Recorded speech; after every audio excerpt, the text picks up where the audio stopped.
atau Salafi? Ngakunya sih Salafi. Ya. Kalau menurut kita Wahabi lah. Karena yang paling sesuai memang Wahabi, Bukan Salafi. bukan Salafi. Karena mazhab itu biasanya nisbat kepada pendirinya. Muhammad bin Abdul Wahab. Dan Muhammad bin Abdul Wahab itu An-Najdi, bukan As-Salafi. Jadi Wahabi ini bisa disebut Salafi atau bisa disebut Najdi. Karena kalau Salafi nisbatan ila salaf. Ilah salaf. Dan ini salaf yang mana? Salaf itu kan banyak. Iya. Salaf juga banyak mazhab. Banyak perbedaan di kalangan salaf. Jadi seperti itu. Jadi kita nggak mau. Lalu kata Wahabi ini, Ya. Kiai, saya ini mazhabnya Asy'ari. Oh gitu, ya bagus lah. Cuma menurut saya, Allah itu bersemayam di atas arsy, kata. Loh, kamu Asy'ari yang mana? Kita ini Asy'ari, tidak seperti itu. Kamu ini Asy'ari yang macam apa ya? Barulah. Iya, Neo Asy'ari. Neo Asy'ari.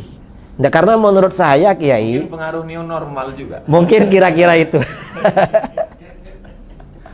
Saya bilang pada dia, apa alasan kamu begitu? Ya karena menurut saya, Kiai, Ar-Rahmanu 'alal arsy istawa itu muhkamat, bukan mutasyabihat. Alasannya muhkamat apa? Iya. Karena disebut 6 kali di dalam Al-Quran. Istawa itu 6 kali. Kamu. Apa dalilnya? Kalau disebut berkali-kali berarti muhkamat.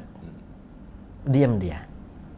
Kalau menurut kami Asy'ariyah, yang muhkamat ya walam yakul lahu kufuwan ahad. Itu apa dalilnya, Ki? Minta berapa dalilnya?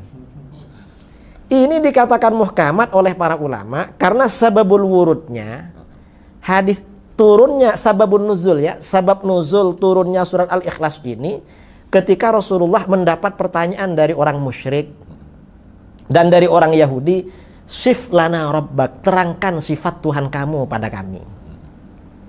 Diminta menerangkan sifat Tuhan. Nah, ketika ada pertanyaan tentang sifat Tuhan, ternyata yang turun surat Al-Ikhlas. Karena surat Al-Ikhlas ini merupakan sifat Tuhan, maka di dalam hadis-hadis seperti hadis Bukhari dan kitab-kitab yang lain dikatakan surat Al-Ikhlas ini sifatur Rahman. Itu hadisnya sahih. Karena sifatur Rahman, orang yang membaca surat Al-Ikhlas ibaratnya membaca sepertiga Al-Quran. Ini keutamaannya. Dan ini gak ada di dalam keutamaan membaca Ar-Rahman 'alal arsy istawa. Karenanya kata para ulama, setiap kesimpulan ayat Al-Quran tentang ketuhanan apabila bertentangan dengan surat Al-Ikhlas, maka harus dihindari. Mengapa? Karena itu mutasyabihat, harus merujuk kepada yang muhkamat. Ada seorang guru hafal Quran datang menemui saya, minta maaf karena sampai 2016 dia mengatakan saya kafir karena saya mengatakan Ar-Rahman al-Arsy istawa itu adalah al-istila, Allah berkuasa. Sedangkan kata guru saya, kata dia sebelum dia tobat, ini tobat dari Wahabi, kata dia, kata guru saya, Tuhan itu di atas aras, maka siapa yang mentakwil itu kafir. Ustadz Somad itu gimana? Ustadz Somad itu kafir. Jadi sampai 2016 Ustadz masih kafir. Baru akhir-akhir inilah Ustadz Islam. Dan dia minta maaf ke saya. Saya pikir begitu berbahaya. Tadi Kiai menjelaskan itu begitu simpelnya, sederhana. Tapi bagi masyarakat, berapa banyak Ustadz dan Kiai dikafirkan hanya karena mentakwil. Mereka harga mati bahwa Tuhan di atas aras. Siapa yang tidak menyebut itu kafir. Man lam yukafir Fahuwa kafir. Bagaimana bahayanya ini kepada umat? Ya jelas bahaya. Karena mengkafirkan orang lain, mengkafirkan orang muslim itu akan kembali kepada dirinya sendiri. Walaupun kita tidak mengkafirkan mereka yang mengkafirkan kita. Saya tadi berharap Kiai mengkafirkan, jadi saya dapat legitimasi iya. begitu. Masalah ini di kalangan Asy'ariyah terjadi khilaf. Sebagian ulama mutaqaddimin seperti Syekh Abi Ishaq Asy-Syirazi, pengarang kitab Al-Muhadzab. Kata beliau, ahli bid'ah yang mengkafirkan kita berarti kafir. Kata beliau. Wahabi kalau mengkafirkan kita berarti kafir. Karena di dalam hadis, man qala li akhihil muslim ya kafir, faqad ba'a biha ahaduhuma. Cuma kata Imam Nawawi dalam Raudhah, juga dalam Raudhatut Talibin, pendapat yang muktamad tidak kafir. Mengapa? Karena mereka ini ada syubhat. Mengkafirkan ini karena ada syubhat di dalam pikirannya. Apa kira-kira yang memotivasi mereka untuk tajsim nih? Yang memotivasi mereka ya kurang belajar. Nggak mau belajar. Tapi dokter. Ya dia dokter bidang apa Ustadz? Akidah di Madinah Al-Munawwarah. Lah terus akidahnya akidah apa dokternya? Masya Allah. Jazakumullah. Jamaah yang dimuliakan Allah dimanapun berada, sangat menarik. Tapi di awal Kiai Idrus Ramli mengatakan Ustaz Somad hanya punya waktu 30 menit. Dan saya dari tadi melihat dia bicara dengan beliau 30 menit seperti 3 menit. Begitu cepat. Saya yakin jamaah pasti tidak mau berhenti. Kiai, apa yang mesti dilakukan seorang ustadz ulama untuk meluruskan akidah umat? Saya kira memang pada zaman sekarang ini para asatid, para ulama, para kiai, para habaib itu memang harus gigih menjelaskan akidah Ahlus Sunnah wal Jamaah. Kemudian juga meluruskan syubhat-syubhat orang-orang yang menyimpang dari Ahlus Sunnah wal Jamaah. Termasuk tadi yang berkeyakinan Tuhan bersemayam di Arasy, lalu pukul 3 pagi turun ke langit pertama. Nah, biasanya semua akidah yang menyimpang itu tidak rasional. Karena kalau salafi ini dikejar, Tuhan ini turun pukul 3 pagi. Itu pukul 3 pagi ikut waktu daerah mana? Kalau waktu istiwa kan jalan terus. Jalan terus. Setiap matla itu selisihnya kan kecil. Berarti Tuhan pindah-pindah. Ya, kalau waktu Indonesia dibagi 3, itu pukul 3 ikut daerah mana? Mereka mungkin jawabnya turun terus. Nah, kalau turun terus lalu naiknya kapan? Itu kan problem. Nanti mereka ditanya ngapain turun? Mungkin mereka bilang, loh Tuhan itu turun untuk mendengar doa kamu, makanya bangun sholat tahajud. Lalu kita tanya, apa kalau tidak turun nggak dengar? Mereka bingung lagi. Karena kalau jawab Tuhan nggak dengar, kufur mereka, kafir. Kalau jawab sebenarnya dengar walaupun nggak turun, bisa ditanya lagi, loh kalau dengar dari Arasy ngapain turun? Tapi biasanya kalau terdesak jawabannya bila takyif wala tamsil. Oh, itu kan cara ngeles terakhir itu. Cara Kalau dialaskan Tuhan itu di atas dengan Isra Mi'raj gimana Kiai? Itu buktinya Nabi Muhammad naik ke atas jemput sholat bolak-balik. Berarti Tuhan di atas. itu tempatnya Nabi ketika bermukalamah dengan Allah. Di dalam hadis-hadis tentang Isra Mi'raj tidak ada keterangan bahwa itu tempatnya Allah. Tapi tempat ketika Rasulullah mukalamah dan melihat Allah. Keterangannya seperti itu. Bukan tempat Allah. Tidak ada keterangan di dalam hadis itu tempatnya Allah, gak ada. Karena yang Isra Mi'raj, yang membaca hadis-hadis Mi'raj kan kita kan. Mereka ini gak mau sebenarnya peringatan Isra Mi'raj. Lalu dipakai dalil, ya salah dong. Berarti dengar ceramah kita waktu Isra Mi'raj. Lah ya itu, Bid'ah juga itu. Dialaskan lagi doa Kiai.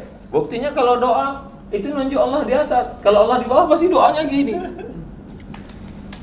Kata para ulama, atas itu qiblatud doa, sama dengan Ka'bah itu qiblatus shalah. Kalau tanah itu qiblatus sujud. Gak ada orang sujud itu ke atas, gak ada, ya pasti ke tanah. Makanya di dalam Al-Quran itu fasjud waqtarib, sujudlah dan mendekatlah. Kalau ini tidak ditakwil, ini bahaya, karena berarti Allah ada di bawahnya karpet ini. Berarti Wahabi ini kalau mau pakai otak sedikit aja ya. Sebenarnya kalau dipakai sedikit itu lumayan, hasilnya bagus. Nah, mereka emang nggak dipakai, jadi masih orisinil.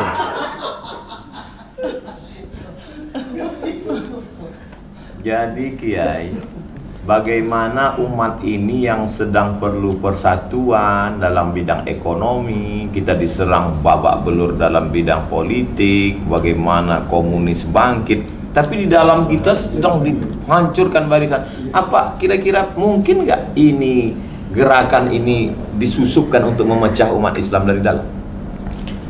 Itu jelas itu, bahwa memang kelompok-kelompok radikal itu memang disusupkan untuk memecah kita dari dalam. Iya, dan memang yang mendapat himayah, perlindungan dari Protek, ya. mendapat protek dari barat, kemudian juga dana tamwil, itu kan kelompok-kelompok radikal. Besar duitnya kayak. Ya gak tahu lah, kayaknya iya. Dulu saya kan nonton video Kiai itu yang katanya ada $2.000. Saya waktu itu 1.500. 1.500. Udah turun atau memang? Gak tahu, kalau itu yang cerita ke saya itu mantan Ustadz Wahabi. Tobat. Dia bilang, saya waktu ceramah di Bogor tuh Ustadz, Iya. Kiai tahu berapa gajinya Ustadz Wahabi? Gak tahu. Saya tahu Kiai. Berapa? $1.500. Lo kok tahu? Saya mantan, katanya. Berarti kalau dibuatkan persatuannya bagus juga ya, persatuan Mantan Wahabi. Tobat. Wahabi, saya kira bagus itu. Mungkin Ustadz bisa koordinasi nanti. Termasuk yang tadi yang minta maaf ke saya baru Islam 2016. Sebelum itu saya kafir, dikafirkan. Kalau berani mengkafirkan ustadz, maka tidak heran kita begitu di masjid menyalahkan apa segala macam. Atau akar radikal itu dari sini. Memang akar radikal dari situ, Ustaz. Kan mereka memang kelompok radikal, kelompok orang-orang yang mudah mengkafirkan. Kata Imam Ghazali, itu latar belakangnya kurang pendidikan, kurang belajar. Tapi masyarakat mudah sekali terikut Kiai karena hafal Quran dari pintu bahasa Arab, kemudian gimana menyadarkan umat? Kalau masalah hafal Al-Quran, yang hafal Al-Quran itu bukan cuma orang Islam, hatta orang orientalis yang hafal tuh banyak. Kalau cuma hafal Al-Quran, orang orientalis kan yang hafal Quran kan banyak, Ustaz. Kemudian pakai nama-nama pesan SMP Ibnu Katsir, pesantren Imam Syafi'i, SDIT Imam Nawawi. Itu gimana hukumnya? Pakai Syafi'i tapi nggak kunut subuh. Lah, itu namanya tipu-tipu, menipu namanya. Saya pernah ketemu Ustadz ya, di daerah kami bikin lembaga Imam Syafi'i, tapi yang diajarkan Wahabi. Saya tanya sama dia, kenapa pakai nama Imam Syafi'i? Kita ini kagum Kiai sama beliau, katanya. Nah, tapi Imam Syafi'i ini jadi merek, sudah jadi nama mazhab. Kamu menipu. Kamu ini sama dengan jualan sate. Ada orang jualan sate babi, tapi ditulis sate kambing. Begitu ditanya, loh ini kok ditulis sate kambing? Kan yang dijual babi. Kita ini kagum sama kambing. Mereka ini kayak begitulah. Saya kira seperti itu. Kenapa tidak Taimi? Kenapa Wahabi? Ya, karena Wahabi ini lebih radikal daripada Taimi. Iya. Dan Taimi ini kan setelah meninggal memang pemikirannya kan mati. Dihidupkan lagi oleh pendiri Wahabi ini. Dan nama ini juga dipakai oleh mereka kok. Ulama-ulama Wahabi di dalam kitab-kitabnya menyebut bahwa Wahabi ini merupakan anugerah dari Allah. Untuk membersihkan. Anugerah dan hadiah yang luhur. Cuma sekarang pengikutnya malu dengan nama Wahabi. Akhirnya pakai Salafi. Padahal gurunya bangga dengan nama Wahabi. Jadi muridnya ini apa? Ukuk ya? Apa ukuk itu? Durhaka pada gurunya itu. Gak mau sama nama kebanggaan gurunya. Sama gurunya saja durhaka. Masya Allah, tabarakallah. Dalam perjalanan dakwah Kiai pernah nggak menghadapi yang paling radikal sampai ingin membunuh karena menganggap kafir dengan yang paling lembut, yang baik, yang sopan, yang Wahabi garis lurus misalnya? Nggak pernah. kalau sampai mau membunuh mau apa, karena ini kebanyakan mereka sebelum acara sudah lari duluan, sudah batal. Saya dialog di forum terbuka dengan Wahabi itu tahun 2008 satu kali, 2009 dua kali. Baru kemudian ya 2009 dua kali, habis itu di Denpasar 15 masjid tuh lari-lari semua, nggak ketemu. Cuma 2 masjid datang orangnya. Lalu 2013 di Manado, malah nggak ada di rumahnya, sama panitia dicari ke rumahnya nggak ada semua ustadz-ustadznya itu. Lari, katanya acara di luar kota. Di Aceh juga begitu, langsung nggak ada pada hari acara. Tapi pas ditanya murid-muridnya, kenapa nggak mau debat dengan Kiai Idrus Ramli? Nggak boleh duduk dengan ahli bid'ah.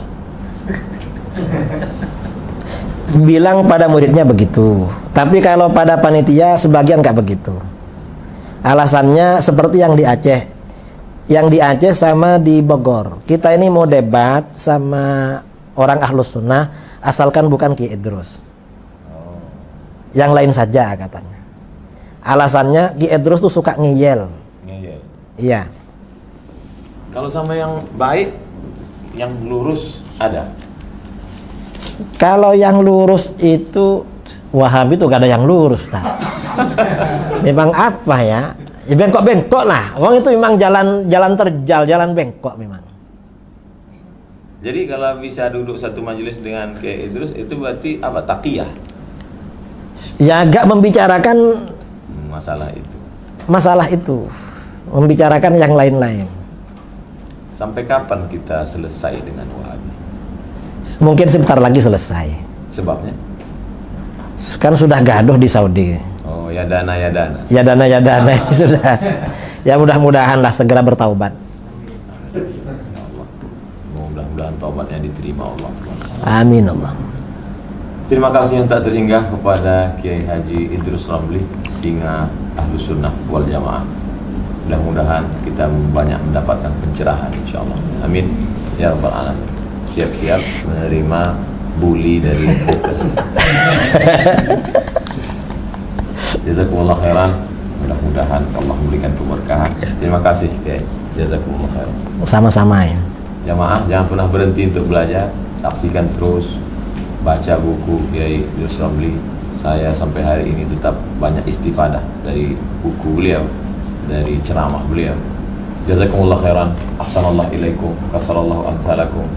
Aqulu qawli hadza astaghfirullah li wa lakum.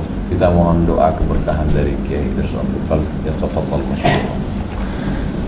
Bismillahirrahmanirrahim. Alhamdulillahirabbil alamin. Allahumma shalli wa sallim ala sayyidina Muhammadin miftahi babi rahmatillah. Adada ma fi ilmillah, salatu wa salaman daimaini bidawami mulkillah wa ala alihi wa sahbihi ajma'in. Allahumma qasim lana min khasyatika ma yahulu bainana wa baina ma'siyatik, wa min ta'atika ma tuballighuna bihi jannatak, wa min al-yaqini ma tuhawwinu bihi alaina masa'ibad dunya. Allahumma matti'na bi asma'ina wa basarina wa quwwatina ma ahyaytana waj'alhu al-waritha minna waj'al tha'rana 'ala man zalamana wansurna 'ala man 'adana wa la taj'al musibatana fi dinina wa la taj'alid dunya akbara hammina wa la mablagha 'ilmina wa la tusallit 'alaina man la yarhamuna. Allahumma ighfir lana wa liwalidina wa masyayikhina wa muallimina wa ashabina wa asdiqaina wa ahbabina wa liman lahu haqqun 'alaina wa li jami'il muslimin wal muslimat wal mu'minin wal mu'minat al-ahya' minhum wal amwat. Wa sallallahu ala sayyidina Muhammadin nabiyil ummi wa ala alihi wa sahbihi barak wa salam tasliman katsira. Subhana rabbika rabbil izzati amma yasifun wa salamun alal mursalin walhamdulillahi rabbil alamin. Taqabbalallahu minkum. Minna wa minkum taqabbal ya.